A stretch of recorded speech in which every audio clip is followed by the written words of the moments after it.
U.S. Secretary of State Antony Blinken has held talks with Saudi Arabia's Crown Prince Mohammed bin Salman ahead of a meeting with Gulf Cooperation Council foreign ministers in Saudi Arabia. The U.S. State Department says they had candid discussions that included human rights concerns and ending the war in Yemen. Ties between Washington and Riyadh have been strained in recent years. To discuss this further, let's speak to Hashem Ahelbarra, who's covered this region extensively for Al Jazeera.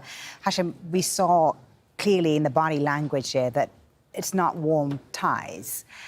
The American Secretary of State is coming in a very different Saudi Arabia than the U.S. has been used to. It's a very different landscape where you have the Saudis and Iranians re-establishing ties in a deal brokered by China. What can they expect?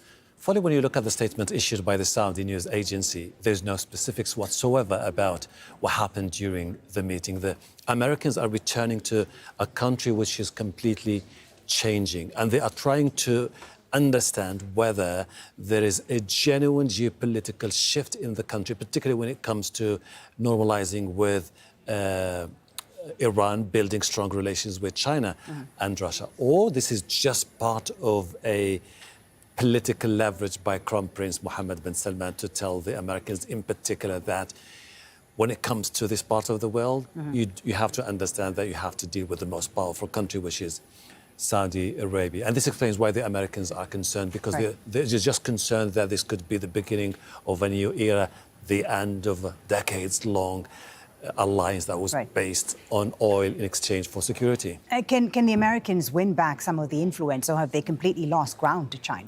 When you look at developments on the ground, it will take them some time, because the Americans say that they are looking forward to see some end to the conflict in Yemen. You have two key GCC countries on opposing ends of the conflict. The Saudis back the internationally recognized government. The Emiratis, for example, back the secessionists. The Americans need to bring all those countries together to try to negotiate a path. But I think we will have to wait and see what will be the perception of the Saudis. Yeah, and of course, there's this GCC foreign ministers meeting in Saudi Arabia as well. And you've mentioned some of the points of tension between some of these GCC countries, which we also saw when it came to the question of readmitting Syria into the Arab League. Some countries not completely on board with that. Can they unite, or are these divisions too deep for the GCC to be united? You see, and this is one of the problems with the US when it comes to testing waters in this part of the world.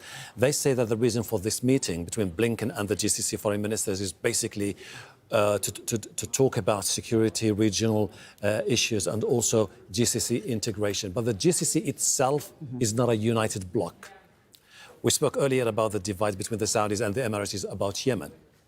The Qataris are not really in favor of an overtures with Bashar al-Assad of Syria. They have different visions about how to move forward, and also the GCC has been grappling with how to get its act together and set aside all those differences, particularly between the key players and the GCC. Now, is it going to be easier for Blinken to tell the GCC countries, for example, you know what, we have to find a way to solve the crisis in Yemen? It's not going to be easy at all because of the huge differences between the Saudis and the Emiratis about Yemen. Sudan is the same thing. So it's going to be a delicate task ahead for the Americans.